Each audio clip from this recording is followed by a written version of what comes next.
Yeah, let me thank the organizers of the workshop for inviting me. Right.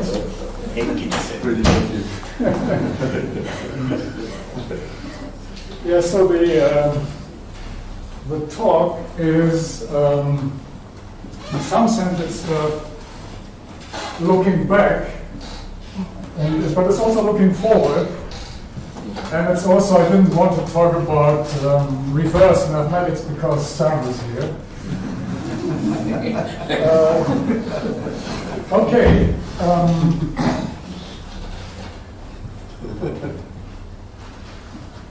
I can step outside if you want.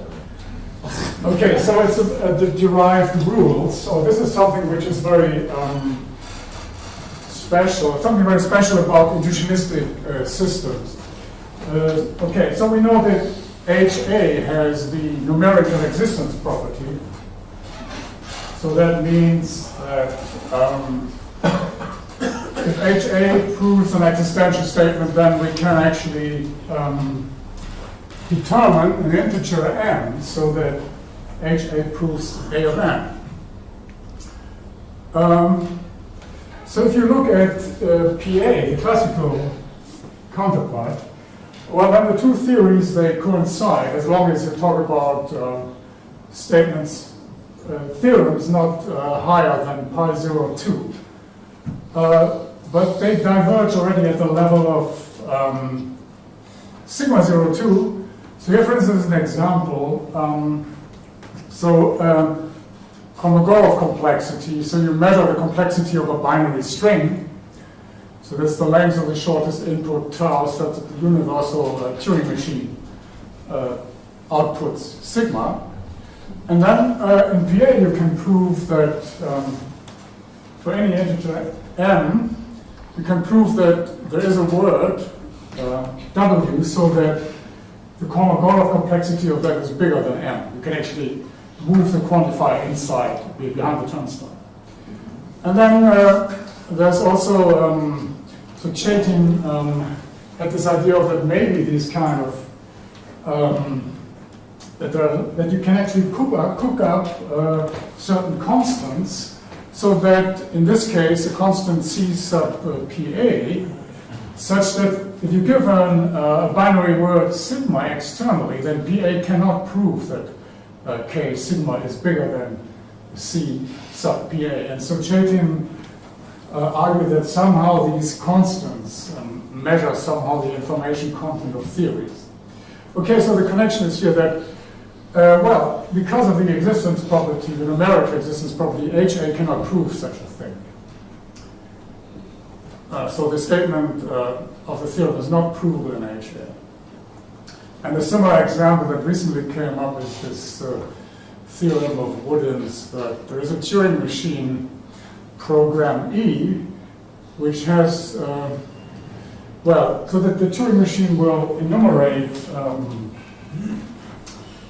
will just produce output, and the output could be, of course, it could produce a very long infinite output, or it could produce no output, or it could produce just a finite output. And so,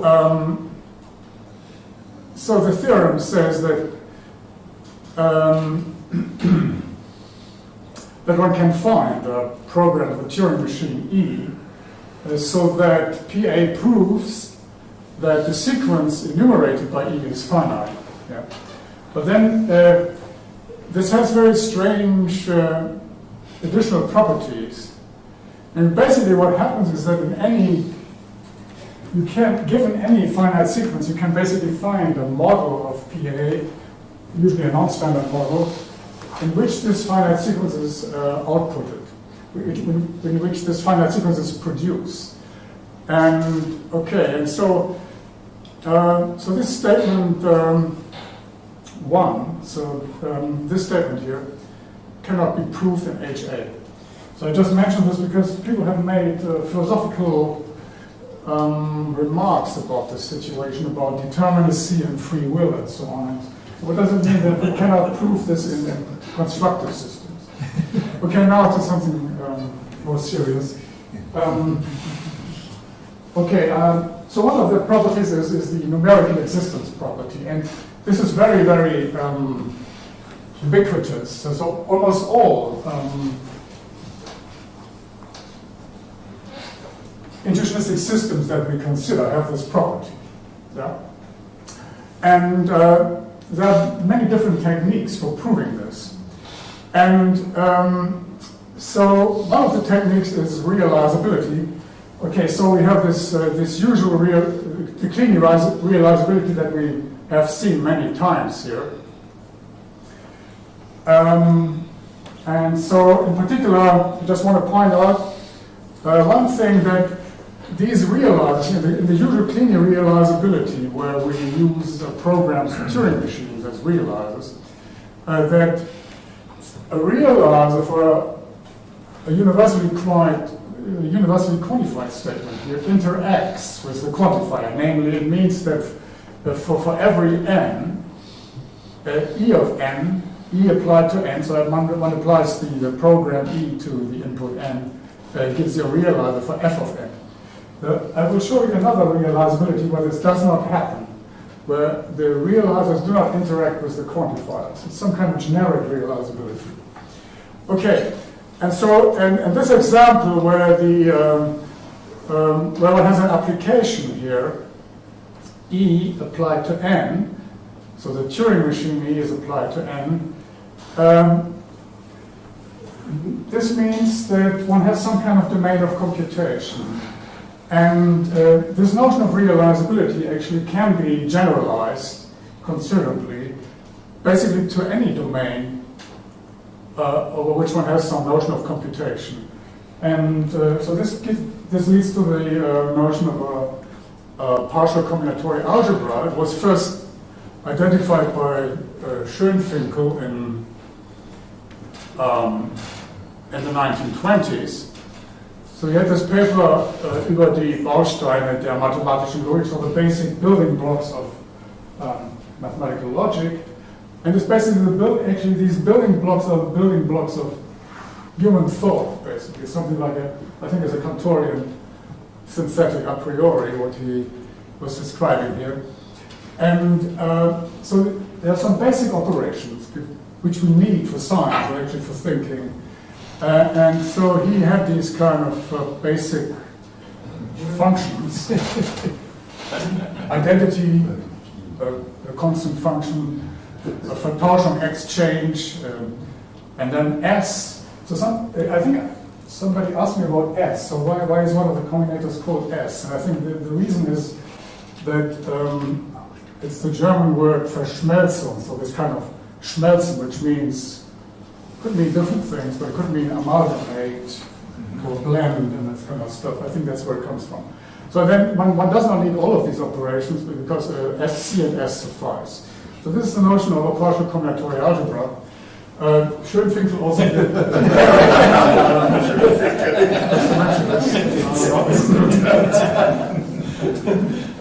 Okay, so a Schönfinkel algebra or partial combinatorial algebra, that's a structure where we have some kind of partial operation, dot here, and then one leaves out the dots, so kxy means, it means k dot x and then parenthesis dot y, so it's bracketed to the left. And okay, and then one just has these basic laws about k and s, Verschmelzung. And and that's and this simple structure, that's called a PCA or a Schönfinkel algebra, as Peter Johnson calls it. And okay, and usually one should point out that this is a partial operation. So you may want to apply some object of m to another object of m, and there might not be an output. But there are also PCAs which are total in the sense that there's always. So if you apply A to B, then you always get a result. Those are the total PCAs. And so you can make a theory out of it. Let's call it PCA. I think that's how Beeson calls it in his book, with these basic axioms here. And you can also beef up these structures. And then they have different names. I think Beeson calls them PCA plus, and others call them applicative structures. So what, in addition to the combinators K and S, what they do, you can actually now define, over such a structure, you can define a pairing operation together with the projections, and you can define a certain copy of the natural numbers. That's not so important, but what is important is that you can also define some kind of case distinction over this copy of the natural number. So this is important if you want to do realizability, this D here.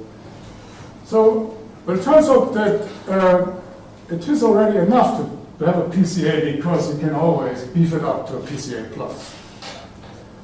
Okay. And this notion has many applications, many examples. So we saw already the first Kleene algebras or Turing machine application. Then there's the second one. So here the underlying space is bare space, and then you do continuous function application. So basically, you apply a function to another function by looking at basically the initial segments of the second function until you get a result that is bigger than 0. That's the idea. And okay, term models, you can also, out of syntactic stuff, you can build wonderful PCAs. There are these more topological PCAs that are also total, like one is the graph model and its substructures. Then D-infinity, Scott's D-infinity models. That is interesting because it's also extensional. And there's lots of other examples. Every non-standard model of PA gives rise to a PCA. You can do recursion over sets, admissible sets, higher type functionals, alpha recursion, etc., etc. So it's a very rich notion. You can also look at PCAs that are actually large, like classes, and then look what happens. Okay. Right. So this business of showing that intuitionistic systems enjoy certain derived rules, like the numerical existence property. There's a notion of realizability for set theory, which is very useful. The roots of this notion go back to Kreisel and Holster when they wanted to extend realizability to second-order arithmetic, so intuitionistic second-order arithmetic. And then this was extended by Friedman and Beeson to set theory, and the Beeson mostly used intentional, so set theory without extensionality axiom. And then McCarthy did the final step to extend it to extensional set theories. Okay, so I do not want to go through any technical details on there, and mostly just skip these definitions. But okay, so there's the thing is here that realizability is not directly done for the sets of the universe, of the set universe, but you first create a realizability universe. And this is the definition here. So it's some kind of phenomenon hierarchy where the given PCA plays a role. It's based on this PCA here. And so what you do is basically, if you want to create this here, the alphas level of this hierarchy, you take the power set over the partial combinatorial algebra A cross the previous levels.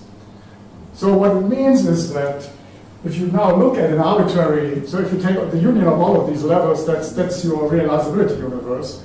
And then, okay, if you now look at an object living in this realizability universe A, well, how will it look like? Well, it will be a set, yeah?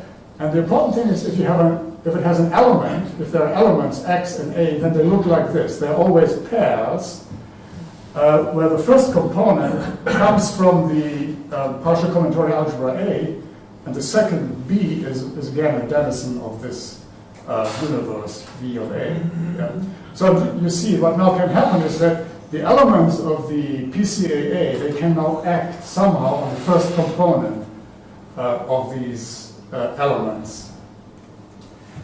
Okay, and then, then this gives rise to a realizability notion, and I just want to point out one thing. So here, this is peculiar about this notion of realizability, is that a realizer, so E realizes a universally quantified statement, and it basically just marches through behind the universal quantifier. It just means that for all C in the realizability universe, E realizes the statement here, phi C. Yeah. So there's one reason why, it's always the same reason for every element. So it's kind of a generic interpretation of the meaning of truth in this universe. And the same with the existential quantifier. Okay, the atomic case is a little bit involved. It's clear because it has to go by the build-up of these objects. It's similar to how you do it in forcing. And right. So I don't want to go into these details. So what happens now is, with such a notion of realizability, you can show lots of things. You can show it's a model of IZF that satisfies a particular form of the axiom of choice, but not general choice. And then if you specify the partial combinatorial algebra here to K1, the first linear algebra, then this will be a model of the extended Church's thesis of Markov's principle, uniformity principle, and many other things. And also if your background universe satisfies certain forms of the axiom of choice, like countable choice or DC or the presentation axiom, then these axioms will also be valid in the realizability universe. Okay. And now basically you can also view this as a way of explaining certain forms of constructivism. So this, the first gives you Russian constructivism and the second Brouwer's intuitionism. Okay. Just one remark. So the whole thing, so it was done for IZF, but it also works for constructive CZF. And the important part is that it can be internalized. So it's a self-validating semantics for CZF and several extensions of CZF. Okay. So now some of these derived rules that many of the intuitionistic systems have. So the disjunction property. So if you prove a disjunction, then the theory proves one of the disjuncts. And so the numerical existence property now, since we're working in set theory, we have to, so it means if we prove an existential statement that some number exists in omega phi x, then one can find a numeral n so that t proves phi of n. So it's a question, do we have these terms in our language or not?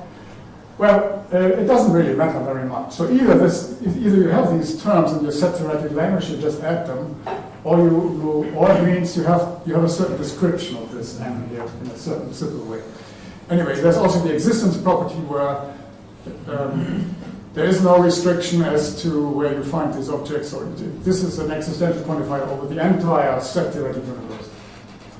Okay, and then there are lots of other things like Church's rule means if you prove a combination of for all x and omega, there's a y and omega phi xy, then this is witnessed basically by a computable function. So that's the Church's rule, and there are many variants of it. And then it turns out that many of these intuitionistic set theories have these properties. For instance, so Myhill proved it for IZF based on replacement.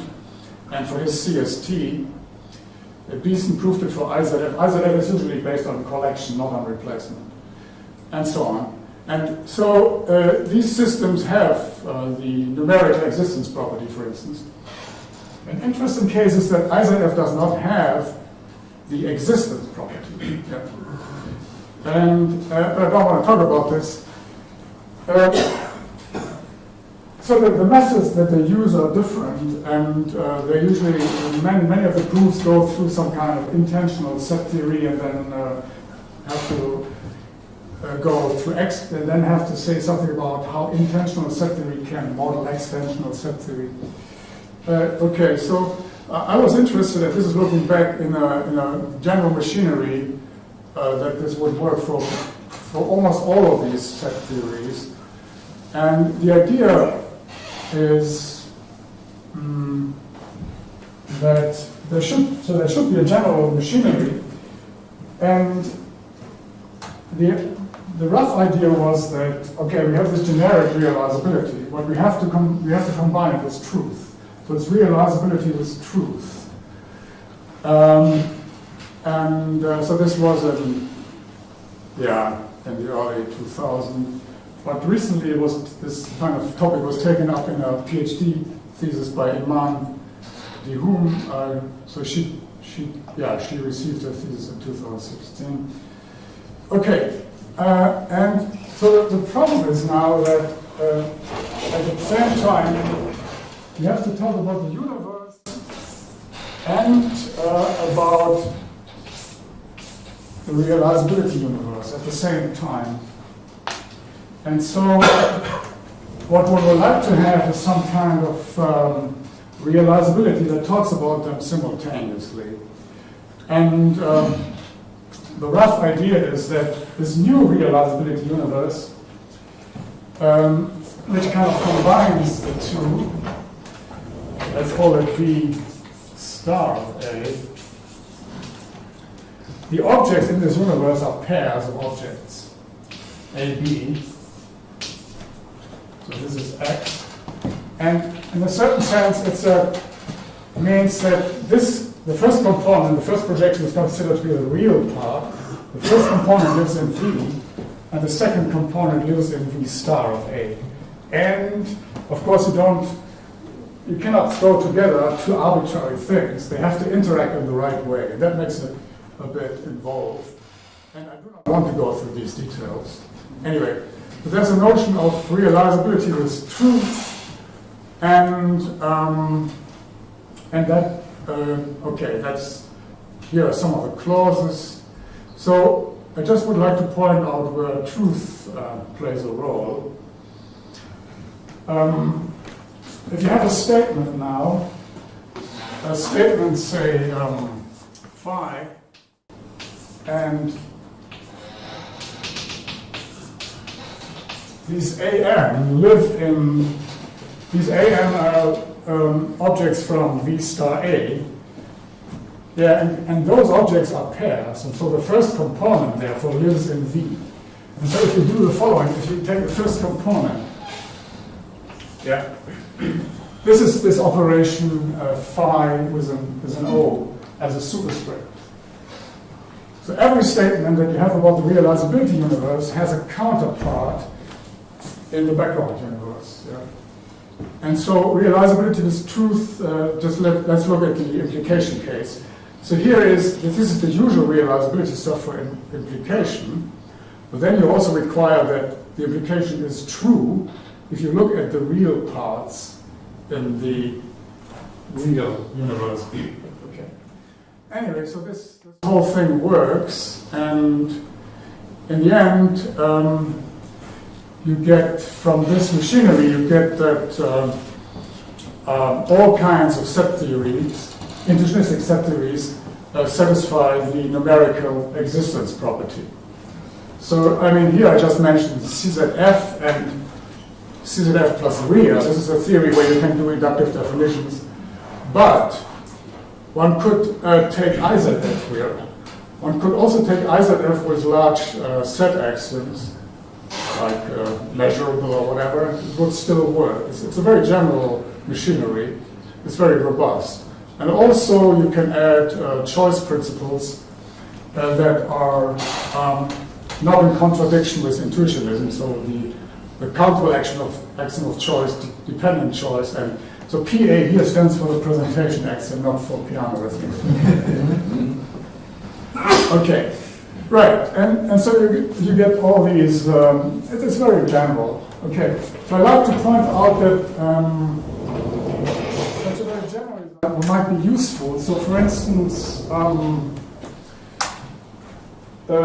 numerical existence property also is interesting from the point of view of type theory, where it's sometimes called canonicity. So that if you have, in particular in connection with homotopy type theory and the equivalence axiom.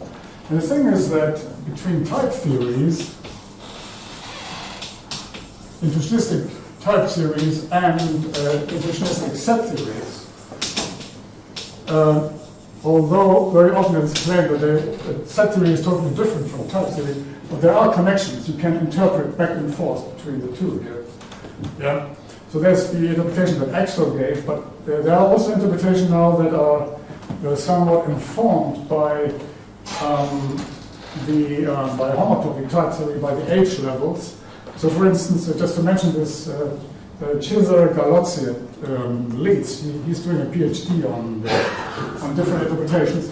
You can go back and forth. So what I just want to say is that it might sometimes be useful to remember that these theories on this side usually satisfy the numerical existence property, and therefore you might get something here. Yeah? So, okay. Right, so this is one reason why I think this might be interesting. Okay, and right, but now we have just used, so in this paper, the paper just uses one PCA, namely Kleene's first algebra. Yeah? So now what about all the other ones that we have? Can they also be used? And of course, an obvious question as well. What about the next, the Kleene's second algebra, where we have a continuous function application? And yeah, it turns out, so there are also rules that are kind of germane to this, to Brauerian intuitionism, like this rule here of functional continuity with choice, and many other principles, yeah. And the fan rule, for instance, and the monotone bar rule, is the rule version of monotone bar induction. And it turns out that many intuitionistic set theories are also closed under these rules. So these are derived rules for those systems. And for instance, it has been investigated by Daniel Vandenberg and Mikkel Moerdijk, and with a very different technique using sheaves.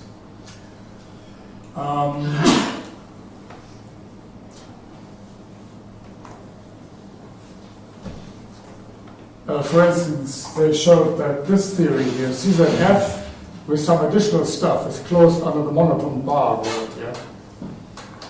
Okay. And it turns out that if you apply so this, as I said, the techniques are from sheaf theory and formal topology and quite a bit of topology, category theory. One could also use realizability with truth to approach these rules. And yeah, it turns out that you can also show this for CZF. So this was so the closure under the monotone bar rule was for CZF plus. So plus you have to have something more here. But this rule also CZF itself is closed under this rule. Okay, and many more. Just another example, because I'd like to finish soon. Another thing, another characteristic feature of intuitionistic systems is that they're often closed under the so-called independence of premise rule. So it means basically that if you have a situation like this, so T is again is intuitionistic set theory, and it's closed under the independence of premise rule, say for finite types I sigma. If whenever you can prove an implication, H implies there is an X in I sigma AX, where H has to be some kind of negative formula or Rathjen-Herald, well, then you can pull the existential quantifier in front of the implication. And yeah, so that you get something like this. Well, and it turns out that you can also use this machinery for such rules, to establish such rules. And one crucial feature here is, so if you think about, say, Kleene's first algebra or second algebra, they are partial combinatorial algebras. And really, if you want to show this, the theory is closed under this kind of rule, via a PCA, you really would like to have a total PCA. The reason is that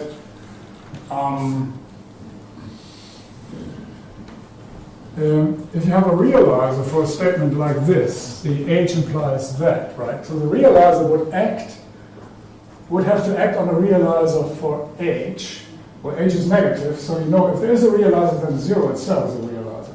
So then you would have, so then a realizer for this statement, say E realizes H implies blah, so E would act on a realizer, on the realizer 0 for H, if H has a realizer, yeah?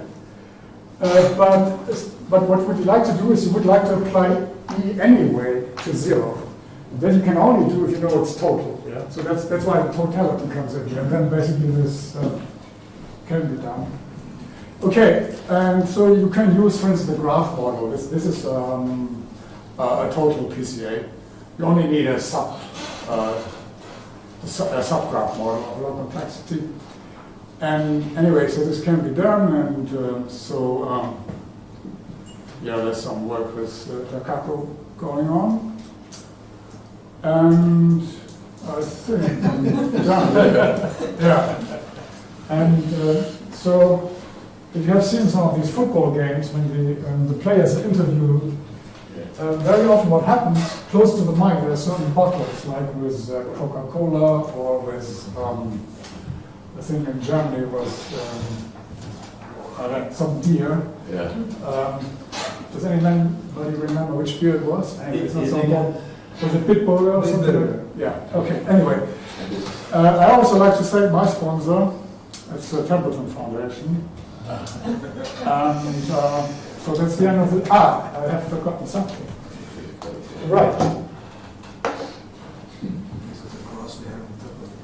Yeah, I think I'm almost done. Yeah, I already thanked the organizers of this workshop, and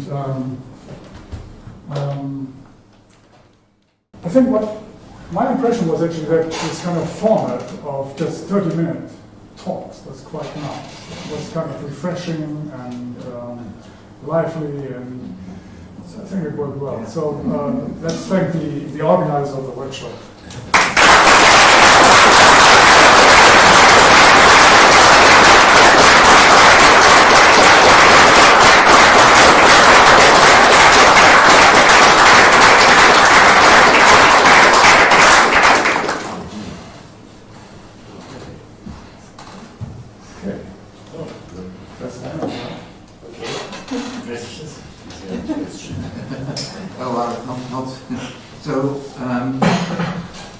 Yeah, I think I have it correct.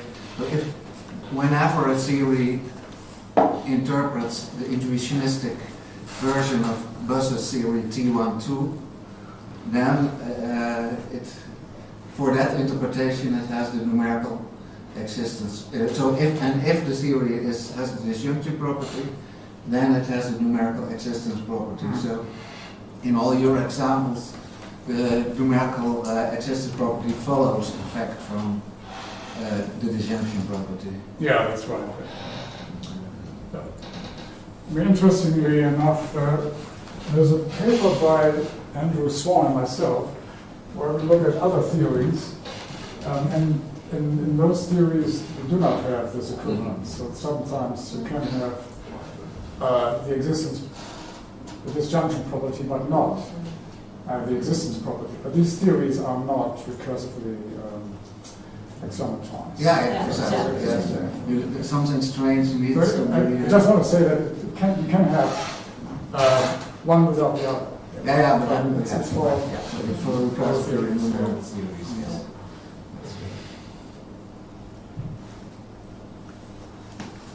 I think there's a hand up.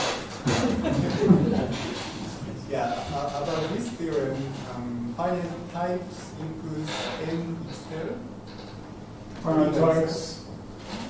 omega. Yeah, finite types over the. So The n natural. finite type.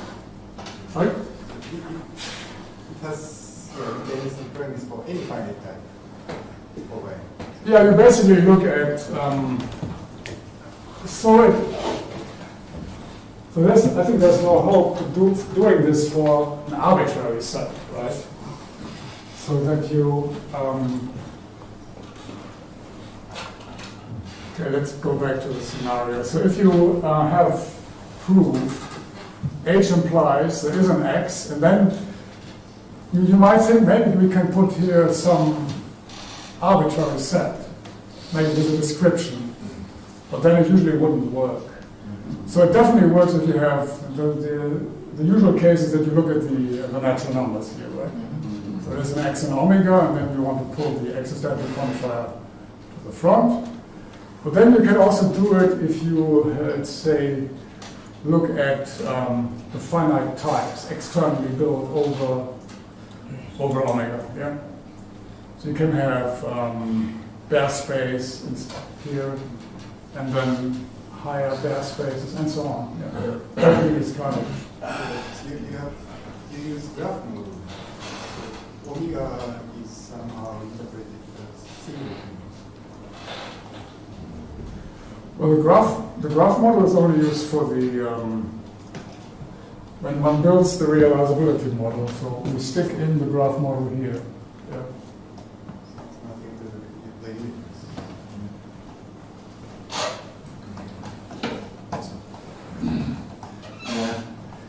So in the case of Heiting arithmetic, and in the case that the H is a negation, you can also do it using the Friedman translation.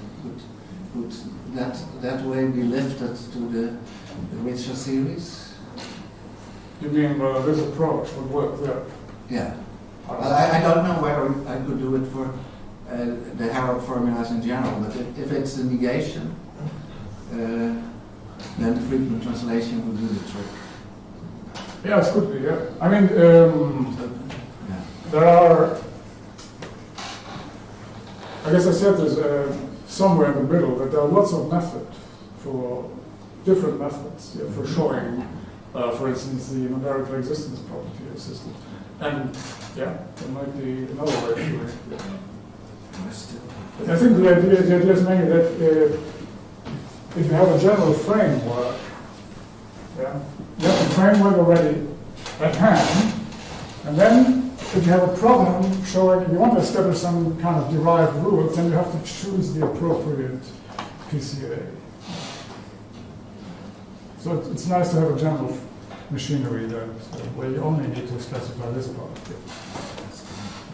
Yet another question. So the series do not verify their own disjunction property, but there's a No, they cannot. they cannot. But they're inconsistent, right? Yeah, so on the punishment of proving their own inconsistency. But there is an approximate disjunction property that could be proved, and that's called Levin's principle, and it says that if provable A or B, then provable A or provable B, right? So you can, if you can prove a disjunction, you can add a provability in front of one of the disjuncts. So that's Levin's principle, and for HA you prove that using Q realizability. Yeah. So the question is, can we lift Levin's principle to these series using your correct notion of realizability? Oh, that's interesting. I haven't checked that. No. Yeah, I mean, since you mentioned Q realizability is very prevalent in this area. I don't know. With Q realizability, I always feel a little bit uneasy because it's not closed under logical consequences. So that makes it uneasy. It's still very useful. Yeah. So sorry, my question should be formulated as follows. That in the inclusion, x is in I sigma, can be moved to outside. Oh, you mean this there? Yeah. Oh, okay. Yeah, that's actually that's the question where this can be done.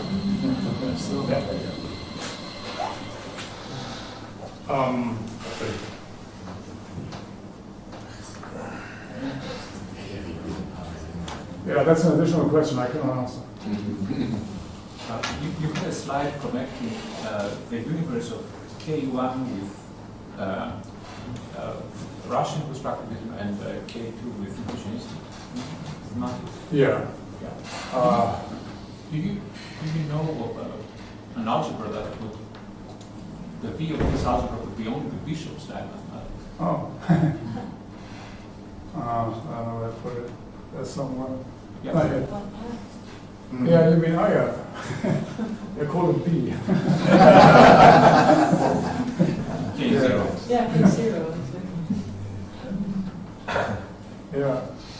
Yeah, that's interesting. I don't know. I mean, there's lots of.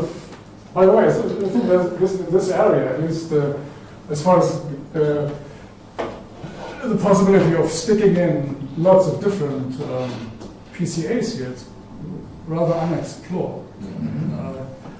I remember that I used one realizability over a PCA which is higher type functionals. That's quite useful if you want to show something like LPO or so. But there must be lots of other things. Okay. So let's thank our speaker.